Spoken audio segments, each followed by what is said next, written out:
All right, let's move on. Now to the June 30th launch of WA Cares. It's something we talked about. Governor Bob Ferguson was standing outside the home of a woman, an 87-year-old woman by the name of Evelyn Wade. And he was describing the care that she receives from her niece, Sonia Thomas. And what the program, he said, this is what the program is all about. But Elizabeth New with Washington Policy Center noticed something that caregiver, the niece, Sonia Thomas, was wearing a purple shirt, SEIU 775, a union shirt. She's part of the SEIU. And she noted and has been looking into this for the last couple of months, saying, hey, wait a minute. She, as an SEIU caregiver, can't have been receiving WA Cares benefits to care for her aunt because those didn't kick in until July the 1st. So Elizabeth New put up an article about this, and she kind of took issue with the suggestion in putting this woman out here and saying this is why we need the WA Cares program, which takes 58 cents out of every $100 you earn into a fund for long-term care. Whether or not you ever need the benefit, you're going to pay into this WA Cares program for a lifetime maximum benefit at this point of $36,500. So I want you to see this clip from an interview that I did recently with Elizabeth New at Washington Policy Center and some of the issue that she took with the way this whole press conference was staged. Clearly, this woman who they highlighted and her caregiver were not recipients of WA Cares benefits. They were recipients of something else. I assume Medicaid long-term care, but I haven't gotten a phone call back. But that's the safety net. The safety net already exists. WA Cares is not a safety net. It is a program that takes money from low-income workers and will often give it to people for their long-term care services, whether or not they need taxpayer dependency. So I just think it's totally backward to be decreasing people's ability to be self-sufficient with this WA Cares tax. Yeah, the governor said this is what this program's all about.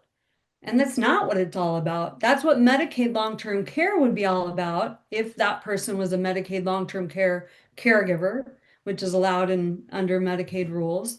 So let's, keep everything in their lane. In time, you'll have people benefiting from WA Cares benefits.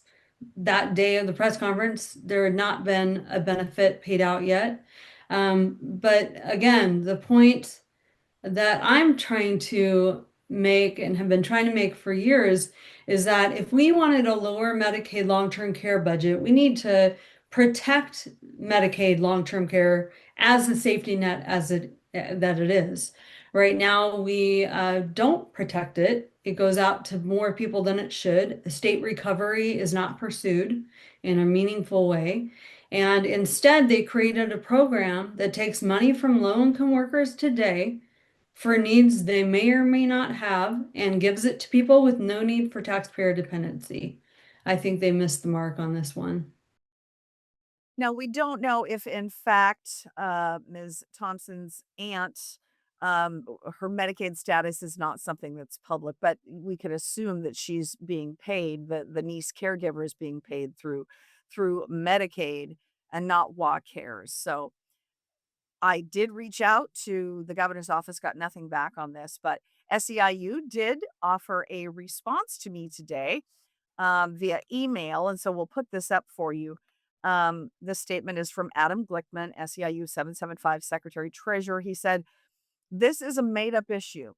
As even Elizabeth New acknowledges, the caregiver never said her aunt's care was funded through WA Cares.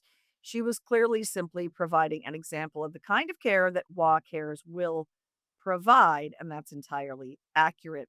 And he went on to talk about beneficiaries and how they can use WA Cares. But as New noted in her article, certainly the suggestion was made that this is why we need a WA Cares program. And as New has repeatedly pointed out in coverage for the last couple of years about the WA Cares program, even low income workers have to pay into the WA Cares fund. And right now we are in the middle of an affordability crisis, and 58 cents out of every $100 might not seem like a lot of money for people who make a lot of money, but for lower income workers, that 58 cents for every $100 they make might be something they'd rather have in their pocket now rather than being forced to pay into a fund that they may never need a benefit for.